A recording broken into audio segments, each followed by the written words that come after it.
Entonces, comienzo yo y lo primero, ¿cuál es el objetivo del tema de hoy? Fijaos que hemos dicho Carlos V, el último emperador de Roma. Bien, nosotros lo que vamos a tratar en nuestra presentación es de ver cuál es el significado histórico del reinado de Carlos I de España, V de Alemania, y el significado histórico de la monarquía hispánica, de lo que fue el Imperio Español. Nosotros no vamos a entrar a los detalles, a los pormenores del reinado de Carlos V. No vamos a ir al detalle de sus guerras, sus logros o de su biografía personal. Eso será mencionado sucintamente. Lo que nos interesa es cuál es el significado histórico del reinado de Carlos V y en general de la monarquía hispánica y del Imperio Español. Decimos significado porque consideramos que los acontecimientos históricos tienen un significado, hacen un antes y un después, o meten en el proceso histórico-político de una civilización determinadas cartas o sacan determinadas otras. Entonces generan corrientes en el proceso histórico. Bien, pues en la medida en que los distintos reinados o momentos de la historia relevantes tienen un significado e introducen o quitan cartas del juego histórico universal, el reinado de Carlos V y la monarquía hispánica habría significado algo en la historia universal. Nosotros vamos a intentar discernir cuál es ese sentido y significado de Carlos V y del Imperio Español.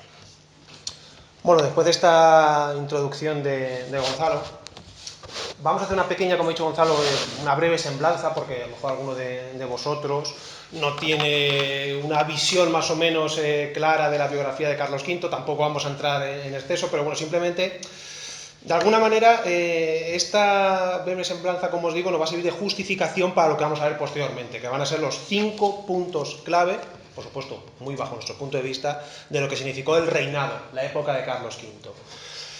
Yo creo que lo primero que se podría decir de Carlos V es que, como no hay una película, como no hay una gran película. Nos repetimos mucho, siempre decimos esto de muchos personajes históricos, pero es verdad. Bien es cierto que se hizo una serie de televisión hace un par de añitos, 2-3 años si no me equivoco, en televisión española sobre Carlos V, que bueno, dentro de lo que somos nosotros haciendo series históricas, no está la cosa muy mal, vamos a decirlo así. Pero bueno, la elección de esta tertulia, del protagonista de esta tertulia, no es baladí, porque Carlos V nació en febrero de 1500. En febrero de 1500. ¿De acuerdo? Se acaban de cumplir 520 años de su nacimiento. Además, viene a coincidir también con el 500 aniversario de un movimiento, de un suceso, de una, entre comillas, revuelta o revolución, muy importante también la que hacía durante su reinado y que tiene fuerte presencia en la historia tanto de Madrid como de Toledo, como sucede con los comuneros. Pero bueno, como os digo, Carlos V nace en el año 1500 en Gante, en Bélgica. La verdad es que viene de dos familias a nivel político, a nivel territorial muy fuerte, muy potentes. Sus padres los tenemos claro, su madre Juana de Castilla, Juana I, popularmente conocida por Juana la Loca, y su padre Felipe el Hermoso, el Crápula Felipe el Hermoso, podríamos llamarle, podríamos definirle de esa manera. Pero incluso a mí me parecen mucho más interesantes sus abuelos, porque sus abuelos por vía materna son ni más ni menos que Isabel y Fernando, los reyes católicos. Claro, esto ya le supone que va a heredar Castilla, Aragón, enclaves en el norte de África, el sur de Italia y, por supuesto, todas las posesiones que hay hasta ese momento en América.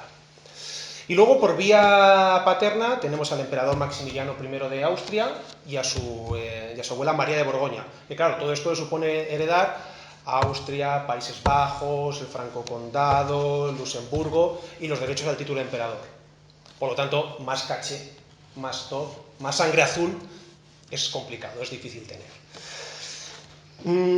Si avanzamos un poquito en el tiempo, Carlos V llega a España entre 1517 y 1518 y no llega con buen pie, no llega con buen pie a España, las cosas como son. Es reconocido en el año 1518 por las Cortes de Valladolid como rey de Castilla. Y cuando llega a España, el gran problema que tiene es que podemos decir que es un rey extranjero. El principal hándicap es que no sabe hablar castellano. No tiene ni idea de castellano. Y de hecho le tiene que hacer, entre comillas, un poco de intérprete su abuelastra, Germana de Foix. Germana de Foix se casó con Fernando el Católico una vez que muere Isabel I. Todo esto, junto a su marcha de nuevo al corazón de Europa para defender sus intereses imperiales y dejar en España un regente, ya generó un clima muy tenso, que es el que va a desembocar en la Guerra de las Comunidades, que luego comentaremos.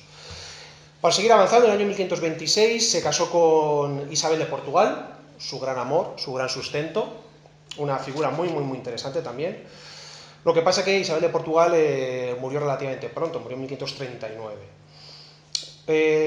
Carlos V tuvo varios hijos, pero realmente a lo que a nosotros nos interesaría destacar es a Felipe II, evidentemente, su sucesor, y no decir sobre todo, pero sí casi al mismo nivel a don Juan de Austria, hijo ilegítimo, pero un personaje realmente fascinante y que a nosotros nos llama muchísimo la atención. ¿Qué más señalar? Pues que en el año 1556 finalmente abdicó. Él no deja el trono porque muriese, sino yo creo que ya por agotamiento físico y mental y hasta espiritual, me atrevería a decir. Se retira a Extremadura. A lo mejor algunos habéis estado en Cuacos de Yuste, una zona preciosa, fantástica, yo creo que ideal para relajarse. Cuando se retira de la vida política, divide sus posesiones, lo que es el imperio, el título imperial, se lo deja a su hermano Fernando de Austria, y el resto va a parar a Felipe II. Y finalmente, Carlos V muere en el año 1558, siendo enterrado posteriormente en el Escorial. A lo mejor alguno de vosotros, imaginamos que sí, habéis estado en el Escorial y habéis podido un poco disfrutar de su lugar de enterramiento. Bien, esto básicamente muy grosso modo, de manera muy sucinta, sería una biografía de Carlos V. Pero como os decimos, esto simplemente es mero contexto, ahora vamos a meternos en lo que nosotros consideramos que son los 5 puntos más importantes del reinado, de la época de Carlos V. Los 5 puntos que nos van a servir a nosotros para posteriormente reflexionar hacia dónde queremos ir. Y de alguna manera también en parte justificar el título de esta tertulia, de Carlos V, el último emperador romano, que yo creo que esa es la clave. El primer punto a destacar, a detallar, evidentemente aquí barremos para casa, son los comuneros. Son los comuneros, prácticamente podemos estar haciendo una tertulia con ellos solos. Vamos a ponernos un poquito en contexto. Ya hemos dicho que cuando Carlos V llega a España, llega en este caso a Castilla, no llega con buen pie por esa actitud distante, al no saber castellano, al marcharse rápidamente fuera de Castilla, a ubicar en los puestos importantes de Castilla, tanto a nivel político como a nivel religioso, a flamencos, belgas y neerlandeses. Esto hizo que las grandes ciudades de Castilla se pusieran un poco tensas, por decirlo de alguna manera, contra Carlos V.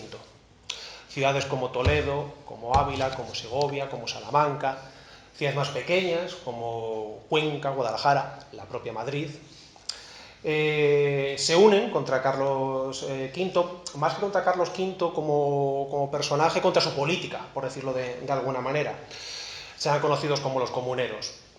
Sobre los comuneros es interesante porque muchas veces cuesta referirse a su movimiento, si definirlo como la última revuelta medieval o la primera revolución moderna.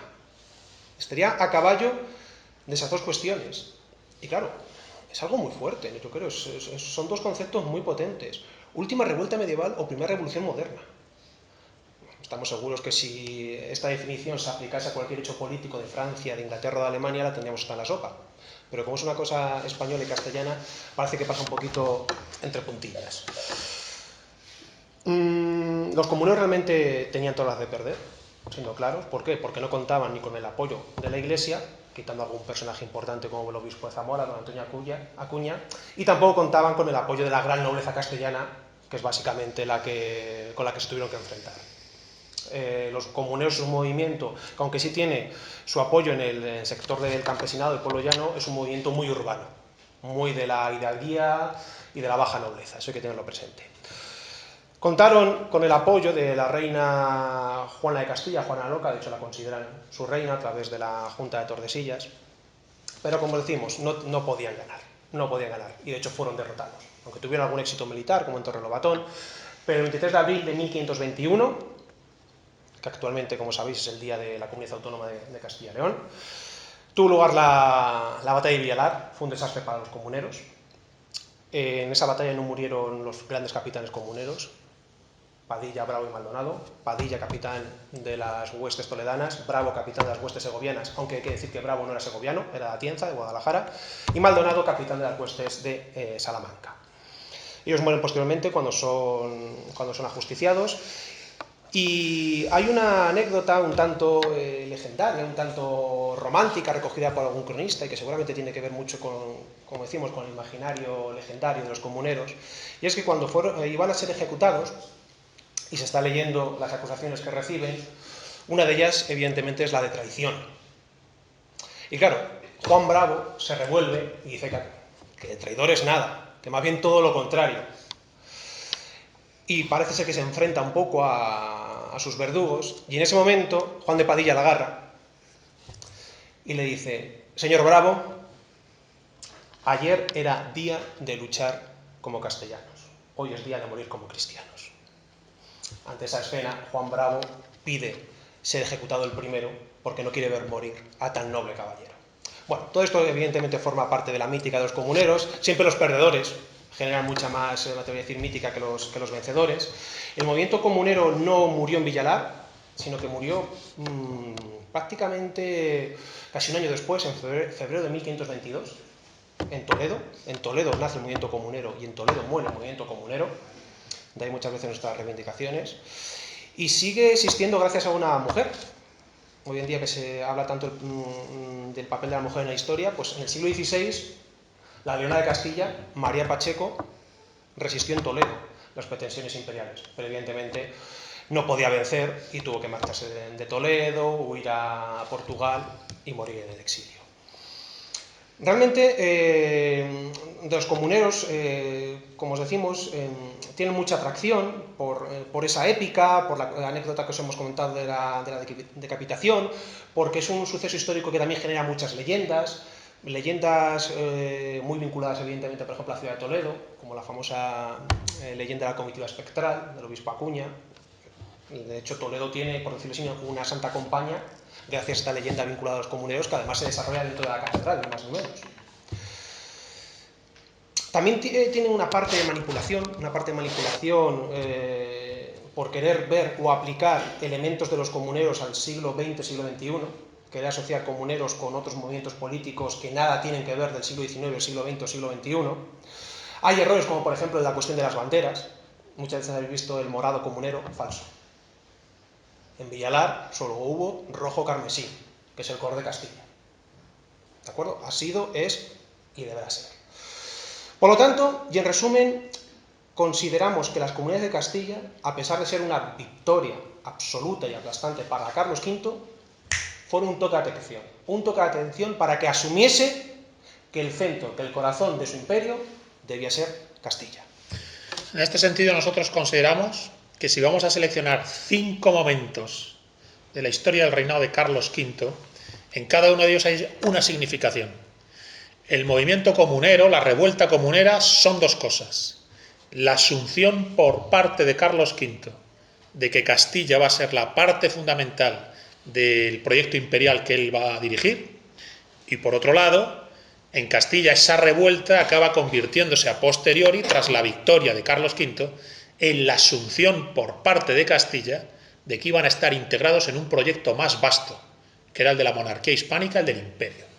La revuelta comunera es el engarce entre el imperio y Castilla y el imperio.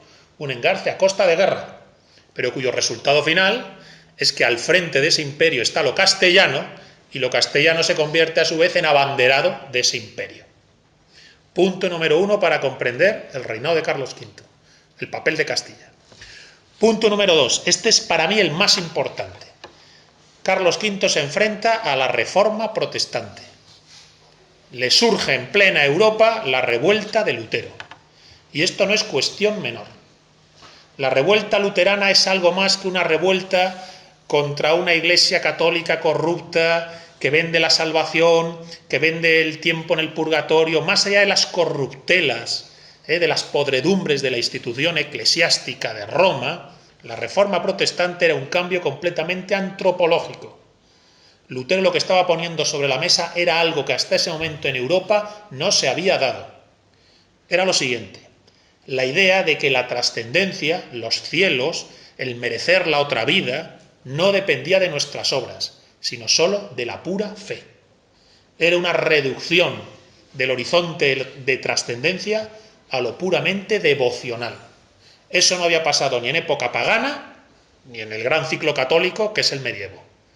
Tanto en época pagana como en época católica salvan las obras, salva el mérito, ya sea el mérito de los héroes, ya sea el mérito de los santos. A partir de Lutero cambian las cosas. Lutero plantea que el hombre no puede hacer méritos frente a Dios, solo le salva la fe.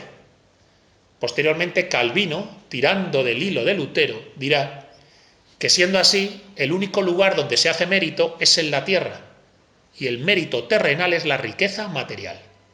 Y aparecerá la doctrina puritana, calvinista, que después desarrollan también los presbiterianos, con Adam Smith a la cabeza, ¿verdad?, en la riqueza de las naciones, la idea de que es el éxito material y económico lo que realmente debe consagrar la actividad humana, porque es lo único en lo que realmente hay mérito. Hasta el punto de que Calvino dice que estás predestinado. No sabes nada de lo que va a pasar, es elección libérrima de Dios. Lo único que te da pistas de que eres salvado de Dios es que a lo mejor eres rico económicamente en la tierra. Bien, eso no había pasado nunca en la historia de Europa. En este sentido, Lutero tiene una inmensa fuerza subversiva, con la cual además pretende corromper también el imperio. ¿En qué sentido? Lutero está planteando a través de su reforma que van a ser los propios príncipes alemanes dentro del imperio los que van a elegir su religión y van a emanciparse de la autoridad imperial. Lutero propicia lo que podríamos llamar, a partir de ahí, no solo Lutero, lo va a explicar también mi compañero Daniel respecto de Francia, pero Lutero junto con Francia van a incentivar el desarrollo, vamos a llamar, de los nacionalismos, de la vocación nacionalista. Esto es, romper el marco de una autoridad superior a la que se supeditan los distintos órganos que le integran, las distintas naciones que le integran, y romper la unidad religiosa, la idea de que la autoridad religiosa suprema está en el emperador y en el papa. Ese principio de unidad orgánica que unía la cristiandad a lo largo de época medieval se va a romper con la reforma luterana. La reforma luterana es contra el imperio y contra el papa, y en nombre de la fe contra las obras. En este sentido es subversiva contra la tradición católica, pero contra la propia tradición de Roma.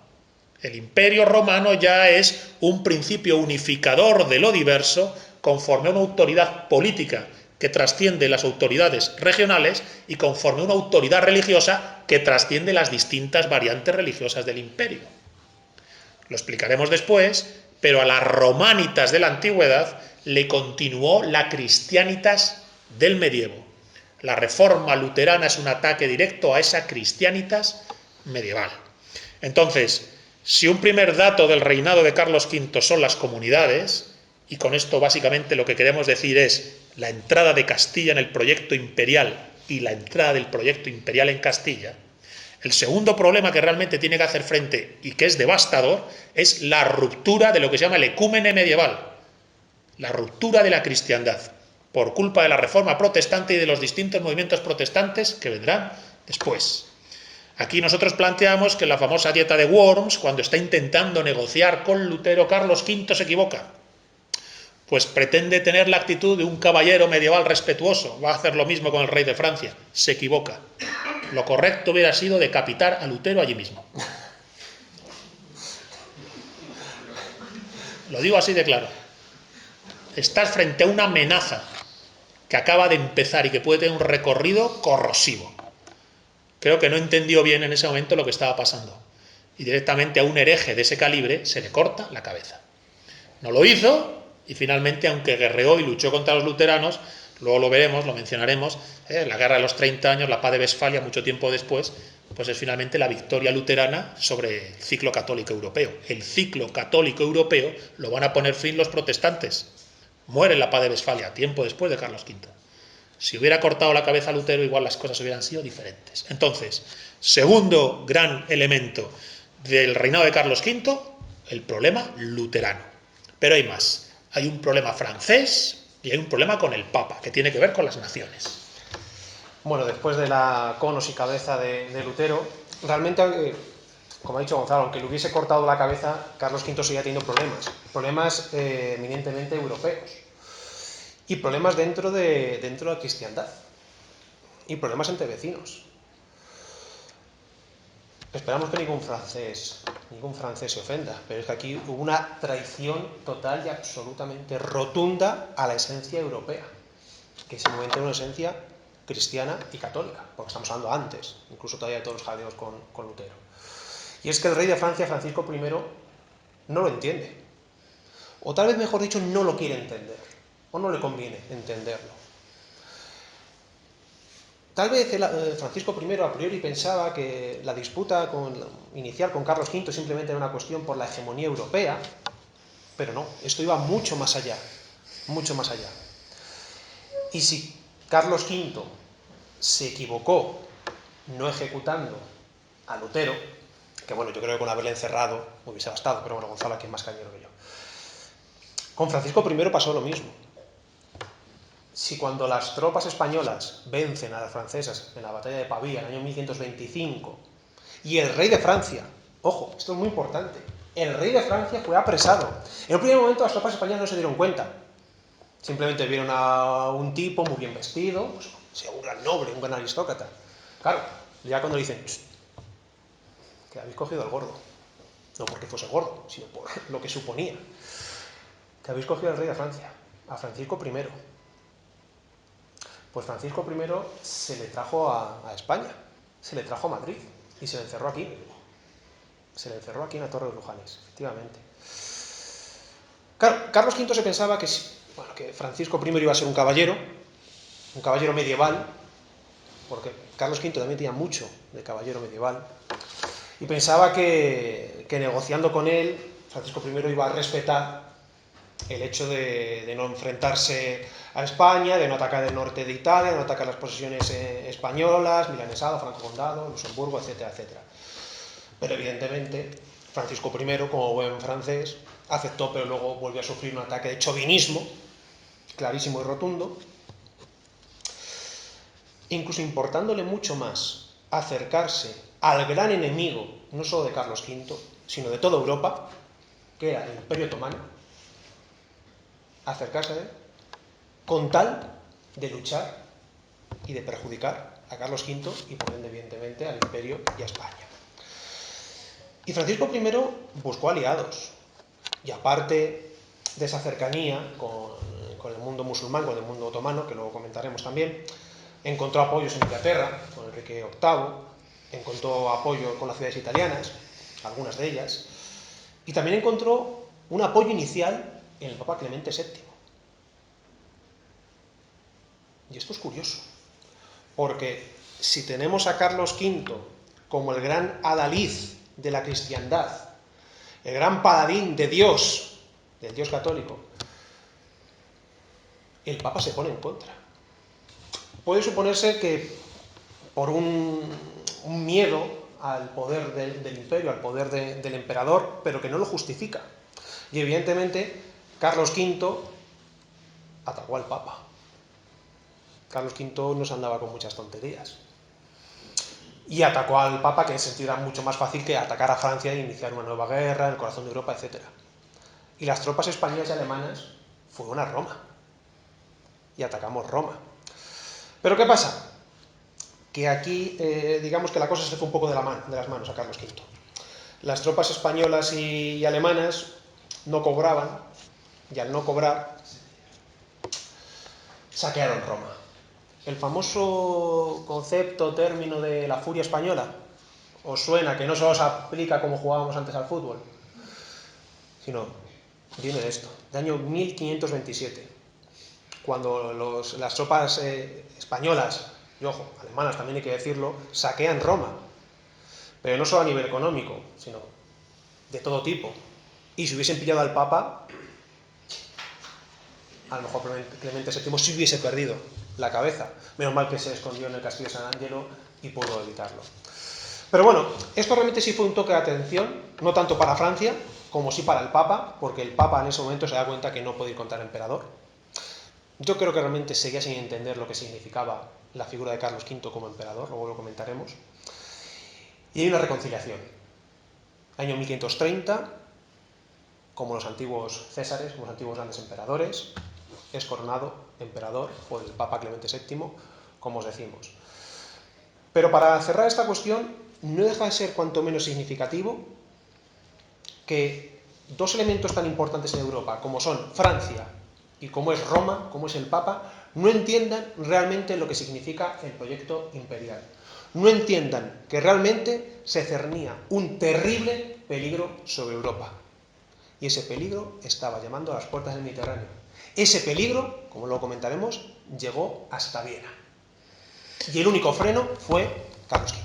Lo comentará después mi compañero Daniel, se refiere obviamente a los turcos, al Islam. Pero fijaos que en realidad aquí lo que ha pasado en la lucha contra el Papa y contra el rey de Francia es que frente al proyecto tradicional europeo de imperio, Francia ya está funcionando como una mera nación. Está en un juego de tronos, en un juego de voluntad de poder, de nacionalismos contra otros nacionalismos por esferas de poder, sin entender que a lo que se debe Francia es a la cristiandad, y se debe por tanto al emperador y al Papa. Entonces, el significado histórico de la lucha contra Francia y contra el Papa es de nuevo la lucha contra una subversión. Por eso yo considero que al rey de Francia tendría que haberlo decapitado y al Papa también. Al parecer en el saco de Roma había pintadas en castellano en las paredes de Roma que decían: muerte al Papa, viva el emperador. Esa es la clave que podría haber salvado a Europa de la subversión. Muerte al Papa, güelfo, traidor, que no entiende el proyecto de la cristiandad, y larga vida al emperador que está encarnando el imperium pagano, ahora católico y cristiano, a través de España. Muerte al Papa, viva el emperador. El siguiente elemento importante del reinado de Carlos V, pues si hemos dicho comuneros, protestantes, nacionalismos y Papa traidor, el siguiente elemento fundamental y glorioso es la conquista de América. El proyecto de la conquista de América. Este es un imperio civilizador, como decía Gustavo Bueno. El imperialismo es una continuación del nacionalismo más allá de las fronteras de una nación. Los imperialismos son esa proyección que hace Inglaterra, Holanda o Bélgica sobre otras regiones del mundo para explotarlas como si fueran termitas, mediante un colonialismo opresor. El imperio español no funciona así. Bartolomé de las Casas lamenta lo que está pasando en las Américas y Carlos V organiza la llamada controversia de Valladolid, donde los sabios eclesiásticos de Valladolid y de España se reúnen para saber si hay razón moral suficiente, si hay ética que nos indique por qué debemos conquistar América o no. Ningún imperio ha hecho eso. El único imperio que se ha planteado si tenían razón moral para hacer imperio fue el español. Y la controversia de Valladolid se resolvió. Y dijo, nuestro sentido de ir a las Américas es rescatar a los indígenas de la barbarie y llevarles el mensaje de Cristo. Porque están en la barbarie, en los sacrificios humanos y en el canibalismo. Y nosotros vamos a sacarles de los sacrificios humanos, del canibalismo, y a través de lo que llamaron en Valladolid el derecho de gentes, que sería el antecesor de los derechos humanos, vamos a descubrirles la dignidad esencial de toda criatura humana. Dignidad esencial ejemplificada por Cristo en la cruz. En este sentido, la aventura americana es la de un imperio civilizador e integrador, que continúa la cristiandad medieval a través del imperio de la monarquía hispánica, llevándolo a las Américas. Y esta es una de esas cosas que, por decirlo así, le salió bien a España. Igual que con Lutero no nos salió bien, al final ganarán los protestantes, igual que con Francia y el Papa no nos saldrá bien, finalmente el imperio español entra en retroceso conforme estas potencias de la Ilustración avanzan, en América sí se consiguió hacer hispanidad y se consiguió hacer un imperio civilizador, que siempre podrá ponerse en contraste a los imperios imperialistas y depredadores del mundo anglosajón en Norteamérica, o como he dicho antes, del Congo belga, de Holanda, en Sudáfrica o de Alemania. Entonces, el imperialismo es una continuación del nacionalismo, el nacionalismo es una fuerza subversiva contra el ideal del imperio, el imperio es civilizador e integrador, y eso es lo que hizo España en las Américas. Y esto es uno de los rasgos fundamentales del reinado de Carlos V. La aventura americana, que a nuestro entender es así, salió bien. Pero decía mi compañero Daniel, oye, es que además había una amenaza sobre Europa, que Francia es que no le importó traicionar a Europa y pactar con ellos.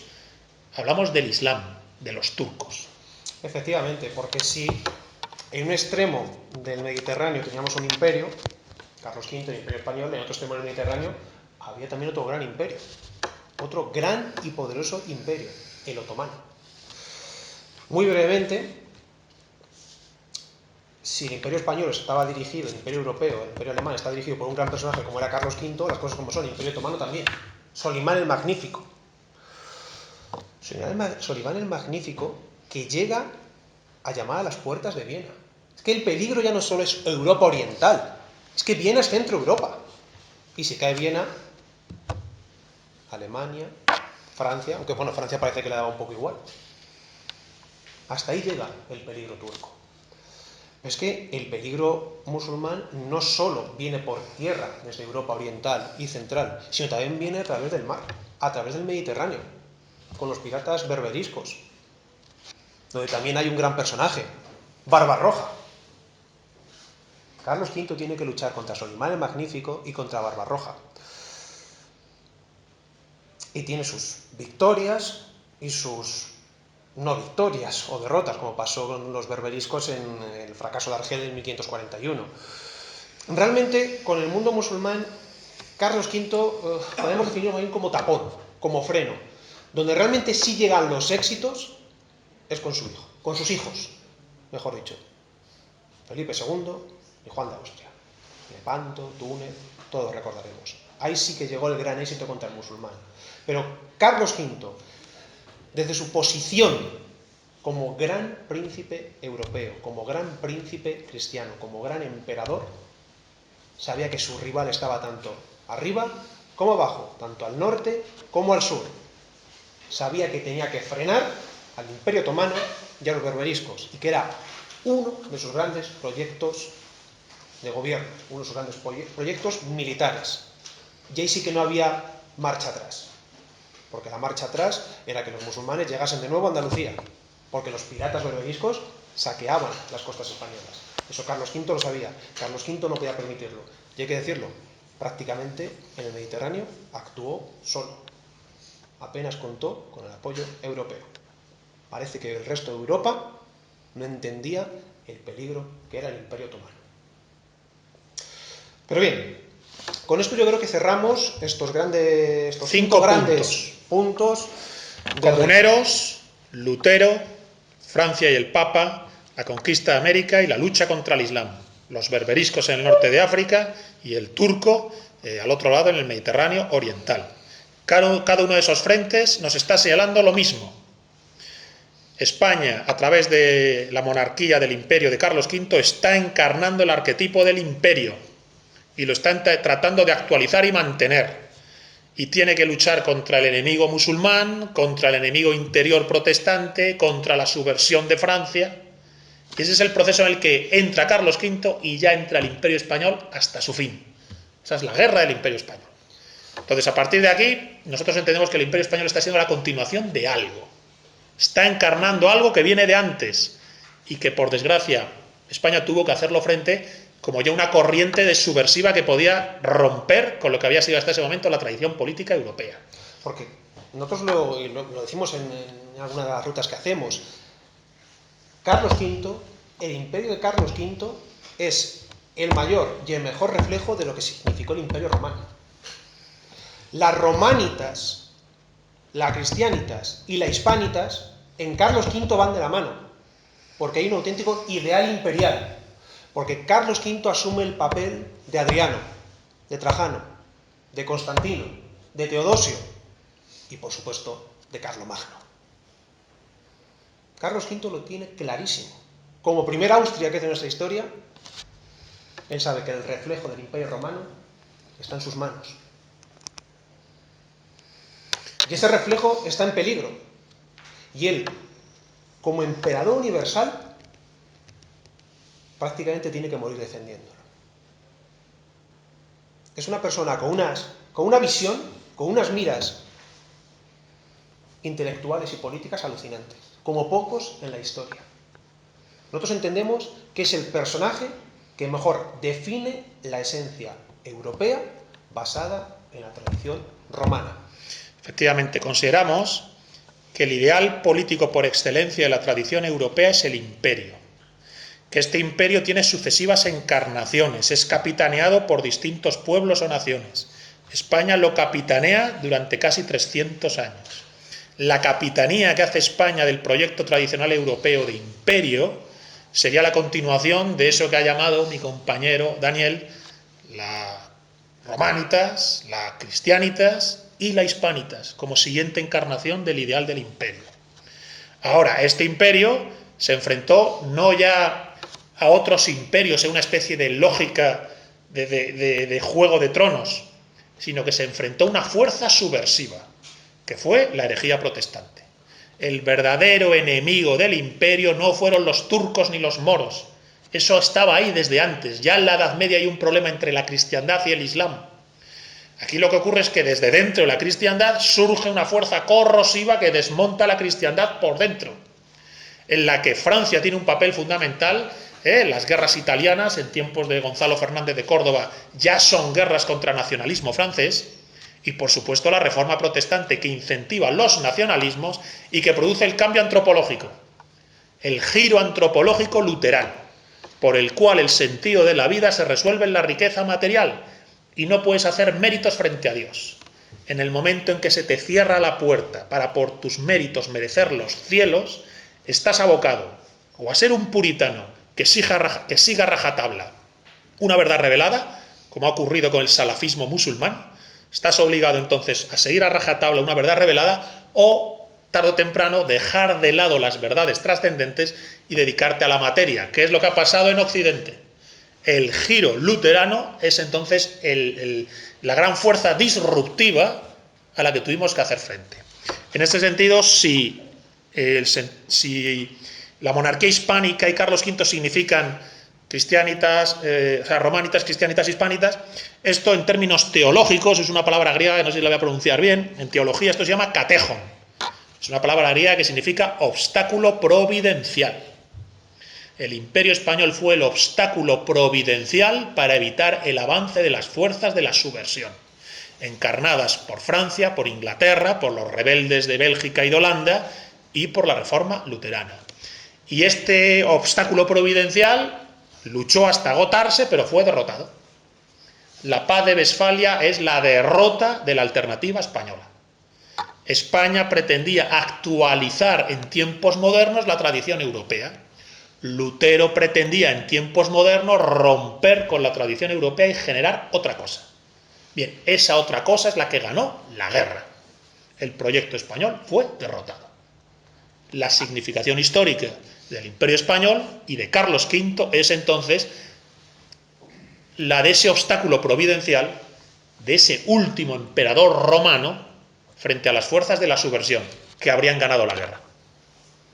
¿Esto a dónde nos conduce? Y aquí ya vamos a abrir la tertulia a todos vosotros. Mirad, nos conduce, y lo hemos hablado tú y yo, a que obviamente España, una vez derrotada, incluso ya con la llegada de los Borbones, cambia la dinastía, comienza el proceso de ilustración, modernización, afrancesamiento y demás.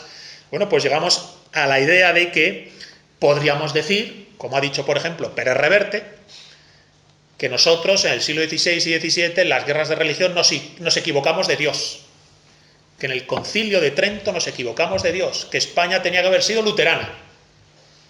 ¿Esto qué significa?